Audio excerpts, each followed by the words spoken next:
سلاف بینەرە و خوندەبانێ بادینان سلااف بۆ بینەرێ بەرنامێست و نامرازە و بەرنامێت تایبەتە بە ئێزیاوی گرێدایە. بینەرێ جاوەکت پێشەدەمەدا دیارکردن دەبێ خەلەکێدا لەسەر بارادۆخی شنگالێ ئەم دێ درێژی ئاخبین گەل مامۆستای هێژا ڕۆژنامەبان خەدر دوملی کا خەدر تو بخێراتی بۆ بەرنامێست و نامرازە. زۆر سپاس بۆ و بۆ هەڵبژارتنەوەی بابەتی گرنگ. مامۆستا هەکات پێشەدا بۆمە بەحس بکەی خوندنەتە چییە بارادۆخی نەهۆ شنگال تێدا دەڕباز دەبێت. ڕاستی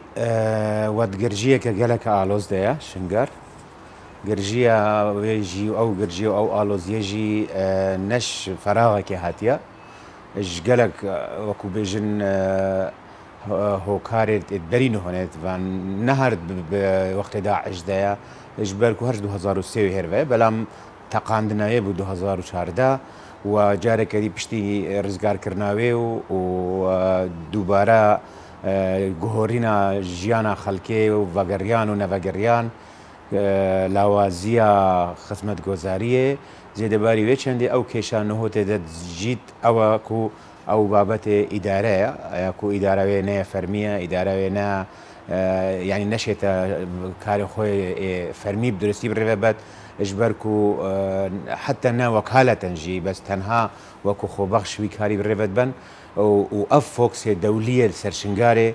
فۆکسێ ڕێکخراوێ نێودەوڵەتی ململانەیە نێودەوڵەتیە عێراقێ و بەشێکوێت شنگارێدەوە بەدگوهێست شێوەیەکی دی زێدەباری وێ چەندێ نەکارێ جددی حکوومەتە فیدرال و ئەوە تاانە 2017 هەرت گەلێک لایەنە بزەقیت گوتی حکوومەتە هەرێمێ چوناکەتە ئەوە حکوومەتە هەرێمێ دەرکەوت ئەوە حکوومەتە فیدرال لەیە ئەوانژی نەشیات شتێکی جیاواز بکەن وش بلیک و هێشتا ڕێشمایەت و پاشما و بەڕێژە ئیبادا سەری ئێزدیا هاتیش لای ڕێکخراوە داعشڤە بەرچاوێت خەڵکێنە چیل وێرانیە و شنگار فەرمی ساڵە 2015 هاتە قەلەمدان ڕێ ئەنجومەنە نینەران عێراقێک و یەمەن کوبە یعنی و وێران کریە بەڵام بەرپرسیارەتی سەر حکوومەتێت بن هیچ بەرپرسیاری هاتە نەهاتەکردن و وێ وێران کاریە بسەرێ هاتی و هێدی بەگوێستنەوە لەومانێژی نهۆ ململانەیە کە سیاسیەت تۆندا لێە لەژبەر ئەوژی درێژە پێدانە ململانەیە سووریایە درێژە پێدانە ململانە ئەمریکا و ئیرانە درێژە پێدانە ململانەیە داعش و عێراقەیە درێژە پێدانە ململانەیە پارتێن سیاسیین کوردیە لێ دەرێ درێژە پێدانە حکوومەتە عێراقی و گروپێن حەشتی شعبی بخۆن ناڤەراواندا و vێگاوێ وەکو بێژن پیشەیە هەرە سەرەکی vê ڕستە ئەخیری تێدە قەلەمدان ئەوژی کو ململانەیە کە هەی ڕکابەریە کە مەزنە هەی ناڤەراوان گروپێن سیاسی و چەکدار لێ دەرێ سەر کی سەرکێشیە شنگارێ بکات کی ئیدارێ بکات کی خێر و خێراتێت وێ ببات وەکی بەرپرسێک و شنگار وەسا ببین وەکی خۆ یانجی بشتە قۆناغاکە دیار هیچ نەبێت وەکو تلکێف وەکو قەراقۆش وەکو تلعفەرک و هێدی ژیان زەڤەر تێڤە چی ژیانە ئاسایی یا ئاوارە بەگەڕێن چی یا ئاوادانکردنێ و خاڵە دیە هەرە گرنگ ئەوەیە و شنگار وامای ئالۆز معقد ژبەرک و ڕەوشە درستبوونە عەدالەتێ لێ درستی بجێنە هاتیە تیمێ نەتەوێنێ گرت و یونیتات کاریت کرد بۆ ڤەکۆلینت مەقابرێت جەماعیدا بەلام خەڵک نزانتەکانێ ئاچی سەرێ وان تاوانبارێت تاوانە دژی ئێزدی ئەنجام داین چ ڕەڤاندنە ژنا و کوشتنا خەڵکێ بکۆم. بەێ گەلک بەسا خاڵێن گرنگ کرد و ئاریشانە هەتانەوە دنا بە شنگارێدا ئای بدیتناتە ئەو بوونی ڕێگەرە کویرەکە خەڵکێمە پشتی بترژی دو ساڵان شنگارێتە ڕزگارکردن و خەڵکێمە نەزەبتە شنگارێ ڕاستی کاکە کرەمبەری دەمەکە ئەزوێرێ بوو مە ئێکش ڕوونشتنە ئەوە ینی بۆچی خەڵک نازەڤڕێت گەلک گەنگەشە هاتەکردنش خەڵکی شنگارێ بخۆڤە ینی دائیمەن پێنج شەش خاڵێت سەرەکی نایێت خەڵک نازەڤڕێت ئێک قەرەبووکردن نینە دوو ئاوادانکردن نینە سێ پرۆسا عەدالەتێ و محاکەماتێ داعش نینە چار هێشتا چارەنویسە گۆڕێ کۆم مەقابر جەماعیە نەیە درستە پێنج مانا نێزیکی 3000 ژن و زارۆکێت خەڵکێمە دەستێ تیرۆریستێن داعشدا ئەv هەر پێنج خاڵە ئالەکی دێنە پێنج خاڵێت دی عێراقێ چوو پلانەکە نیشتیمانی نینە بۆ ئاوادانکردنێ چوو پلانەکە نیشتیمانی نینە بۆ گەڕاندنە خەڵکێ چوو پلانەکە نیشتیمانی نینە بۆ مەسالە عەدالەتێ و مەساڵەحێ ئەف هەر دوولایە ئێکی وێگرێدایە چتە ئەخیرێ لەومانێژی یعنی گەلێک جارە خەڵک بێژت وەڵاهی فلان لایەن بخۆ ناهێلێت ئاوارە بێن فلان ڕێک خراو ناهێلن بێن الویالیژی نەفسێ ئەوەیە هی چونکو سنەژی هەموو نەڤەگەریای نەجێت خۆیە ئەوانژی کێشەوە هەی لەو ماژی ئێزدیژی نەڤەگەرێنە کێشت خۆوە چونکو دربا هەرە مەزم سەرێوان هاتیە بەڵێ گەلێک جارە سەیدا خدت بەحساوی چێت کەن و ئاریشن هەر ترکێژێک و ئەو هێرشت ئەنە سەرکردن سەرشنگارێک بووە ئەگەرەکێ چەندێک و خەڵک مەترسێک لەواندا چێ بت نەزەوەرن دیتناتە لێدانە وان هێرشت ترکیە سەرشنگارێ لەسەر بژین خاکە عێراقی ئالێ یاسایی نێودەوڵەتی تاچێتە خوندن یعنی کو وڵاتێک هێرشکەتە سەر وڵاتێکی دی وڵاتی مەثەن عێراقی بێدەنگ بتن هەم حکوومەت عێراقی بێدەنگە سەر هەم بەرە بێ چەندێ ئەvە بابەتێکی هەستیارە ڤیا بە حکوومەتە عێراقی هەلویست هەبە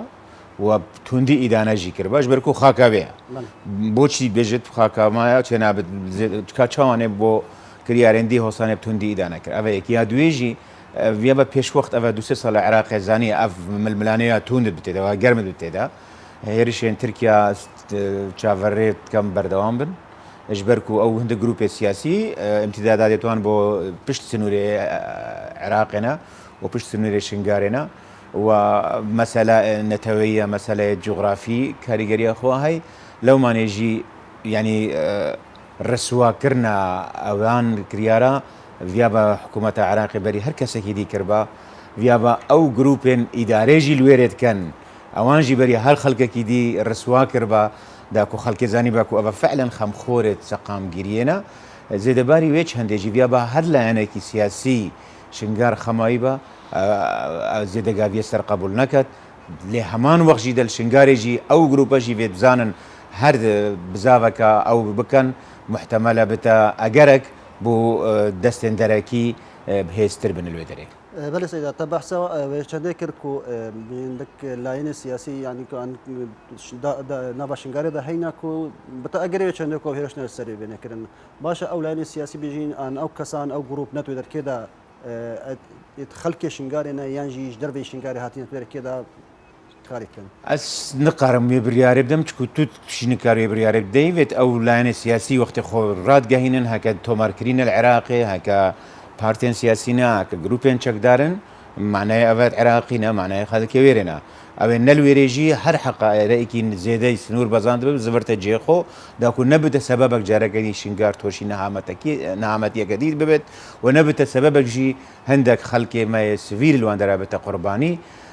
ئەس دینا من ململانەیە شنگاری ململانەیە کە ئالۆزە و گەرمبوونا گرژیاوێت هەر وەختێکی دایە مەتەوەقعە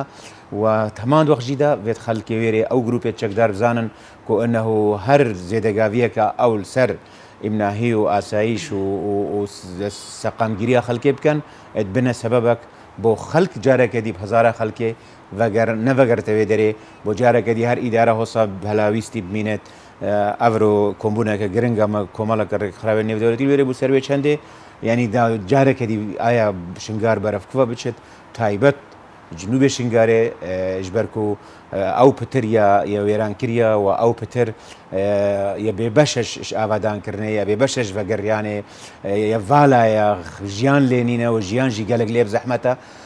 رغمی ئەنه حکوومەتە عێراقی جدی گەلک جارە بانگەوازیە خەڵکێت کرد ڤەگەڕن بەلێ ئەو ئامرازە بۆ خەڵکێ ینی ئەو عواملێت تەشجیع خەڵکێنینە حکوومەت عێراقی کویرەکە ئێزی بزەڤرن یانژی گەلک جارە نێمن دە خاڵ گۆتن ئەگەر جوان دەها پێنج وەدوانە دێ ڕێخۆشکردن ڕێک وا خۆشکی حکوومەت عێراقی بۆ بێژین عشارێت عەرەبی بزەڤرن ڕێکەوە بۆوانە خۆشکی جێوان بێنە خۆشکردن لێ هەتانەوە ڕێک ئەو ڕێکە بۆ ئێزیان هاتی خۆشکردنەک و بزەڤرنە سەر کوماڵی ئەز نابینم زوو بێتە خۆشکردنجی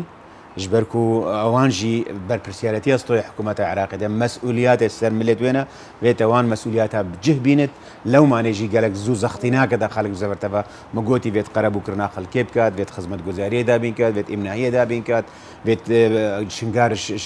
کەڤەرێ چەکداریە و مەجموعات مسەلەحەوەکی ئەو بێژنێ دەرکەوێت بێت عەدالەت الوێرە ئەس بینم عێراق پێدڤی پشتەوانیە نێودەوڵەتیە هەفکاریەکە جددی لەگەڵ حکوومەتە هەرێمی بێتەکردن تیمێکی نێودەوڵەتی پلانێک لێدانێت و ئەو پلانە نیشتیمانی عێراق بەرپرسیار بێت سەر و ئیدارە خەڵکێ ئیدارە شنگارێ بدەدە دەستەی خەڵکی شنگارێ و شنگار ینی ڤالا بێتش هەموو گروپێن چەکدار تەنها مەدەنی و پۆلیس ڕێوە بن و قۆناغا دوێ قەرەبووکردنەکە جددیە خەڵک بۆوان بێتەکردن ینی پرۆسیا قەرەبووکردنێک گەلەکە زەحمەتە ئەو مەسیرە تەعویزاتە بۆ خەڵکی شنگارێک گەلەکە دوورە هەموو تەعویزات خۆوەرگرن یاسێ بەتێ عەدالەتێ و ینی ئەم نابێژن عەقوبەکردنەوەی خەڵکێ ئەم بێژن ئەو مرۆڤێت دەستێتوان لەگەڵوان تاوانێن کوشتارێ بکۆم هەیە و ڕەواندنا ژن و کچێن ماوە و زارۆکێت مەلوێ درێ ڤیا بە جددی خەڵک ببینێتێنە محاکەمەکردن و ینی شۆل سەر بێتەکردن ئەوەش ناکەفتە سەر ستۆی ئێزیا کویرەکە ئەو بچن خۆل دادگەها ینی دۆسیا بەکەن کۆ بێنە و فلان کەسیە هۆکری یانجی ژبەر کۆکە بێت دادگەهیان بێ ئەو دۆسێ بێت ئەزێن باوەڕ ناکەم دادگەهش بەحس بکات ماشۆلە ئەس بیژم ئەوە بابەتێکی گەلێکی گرنگەوە گەلێک جێریا گوتی بێت خەڵک چ شکایەت بکات لەومانیش ئەوە بەشێکە لێ بەشێ سەرەکی هەکە حکوومەتی ڕێخۆش کرد محكمة جدي فكرن خلقك بير عين كر لجان تحقيقي تشكرن تعويضات شكر تشت همو اقتصادي تشد بروجيت مازن بيدري هادنا افكرن افا 6 صاله نشينا شركات الاعفر هتا شنغاري ده كوبريا اعمار كان يعني تو هر داخلي شنغاري ويرانا تو هر قبلتي ويرانا ناشينا وبكن كو خلق هستبكت فعلا الجيانا اللي تدغورين هر او يعني خلقك بشتي يدري هشتا او باش مايت وان تاوانا البرشافيت وان اكيد نابت باش نظبط ايش هذا برينو تبع كو اداره نشرعيات كذا كو ابدا اس نشن بجم شرعي ونشرعي او بيجنا شرعينا خلقي بيجنا شرعينا از بيجم نا اداره رسميه او اداره بريار نبت او اداره ميزانيه نبت او اداره نشط خدمات نشر بيغومان افا ايكش اجريت هل السرائكية كو خدمات دينا لو ما نجد بيجم هكا حكومة عراقية جديبة دي إداري راكد وإدارة الرسمي دانت وباجدي بوردانت وبلاني بوردانت داخل زفر تبع بلا سيدا قال لك جارال تورت كمالاتيش بينكو ازدير رخني الجبات الروحانية ازياد قرنكو سربان هيرشين تركيا بوشير ناكد ايا جبات الروحانية ازياد او هيز او ليشكر هيكو بربانيش از ديجي وي چندما جدي كاري دي هناك بكتن از ديجي وي چندما جبات الروحاني بيتا اقحام كرن بيتا دستي وردان فان بابتادا بمينت وكو بنجهكي اشتيه بخازت ريفا بريا ملتي بكب اليه ريو رسمت وي يعني ناوي كي بچت روبروي چونكو افا ململانيه كنيف دولتيه تنابيني بارتين سياسيين مزن قالك زوزو نشن بلام سرملت ويجي دائما بيونديل قال حمولانا فكت وبهز سربي ابدي شول بكت وبلانك جهه بدوي بلان بدات حكومه هرم كردستان بدات حكومه خوجهيه نينوى بدات حكومه بغداد برلمان عراقي بو حمولا انا دست بكت كاي تشي دستيت قهتي بلام اوانجي اگر ويري خوشكرنيش اليه حكومه فيدرال نبينن قالك ندمش رجع عندي كاري كان لو ما نمجي قوتي تعويضات عدالات امناهي كارجيري هجاب هر شرف درس ريفا بتشن خلك هيدي زفرتها او اي نفا قرت اشتكي قالك طبيعي القلق شر من الملانين نافخوي دائما جمارك اوارا نازفرت جي خو بخول جي جينا خول جي كي باشتر بينت بيت خلقك شي قالك سروشتكي درس بري خدتك تشتي بلا ما وصل قالك جارج بحثا شدي تذكركم او هيرش ابجن اريش الدنابره حكومه هرما كردستان دي عراق دا جي بويا اجرك كويك وضع شنغاري هدي هو بتن بيقوم من الملانية نافرا بغداد وأربيل نلشنغاري بتني ريجريا الشنغاريا التلعفرة الزمارة التلكيفية الداقوق الخانقين المندلية بيت أمجي بري خوبدنا يعني أنا بشنغار تني وصايا بلام هجبركو خصوصيتها شنغاري توشي في نهامتي بو وإبادة بو دلي مبري نام مصدر أجويا دويجي يعني هرچكو شنغار وكو بنجهكي سريكية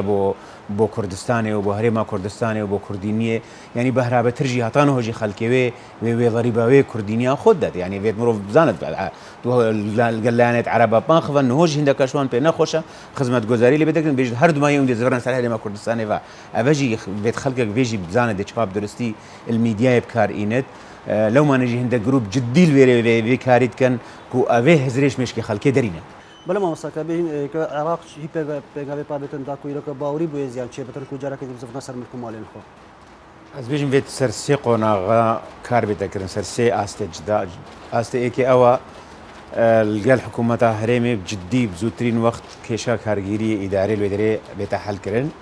وإدارة كجدي ودعمها بإدارة بيتكرن بشتغلي اللي بيتكرن إيش حكومتها نينا وإيش حكومتها بغداد إيش حكومتها هريمي يا دوي بلانا كأفادان كرني يا برشاف كو قالك فند نيف دولتي جي محتملة بدز فبينت كو بتا سببك خلقك يعني حسب كار الويري هابت وحركة هابت ياسي بابت إمناهية وموضوع جروب إن شكدار الويدري شاف ديريا تيما كي نيف دولتي الجل بغداد الجل أربيلي هدي كو أو ريخوش كرنا چه بد أفا آلية دي جارك يدي زرما أو بابت دستبيك من إشارات بداي بابت تعويضات عدالة ومحاكمة وشفاف ومصيري وان 3000 مروفا وبابت يعني كو لازم أو خلكجي الودري حكومة تشجيع عام كت أو جدا خوازالي بوريني بكن أو بسري ازدياهاتي أو عشيرتي كو خلكي وان جريمة مظن دجي ازدياه كرين لازم أوجي بينجافا كيف هافيجن وشاف ديريا كجدي بيتكرن ده هيدي ازدي باور كان جدينا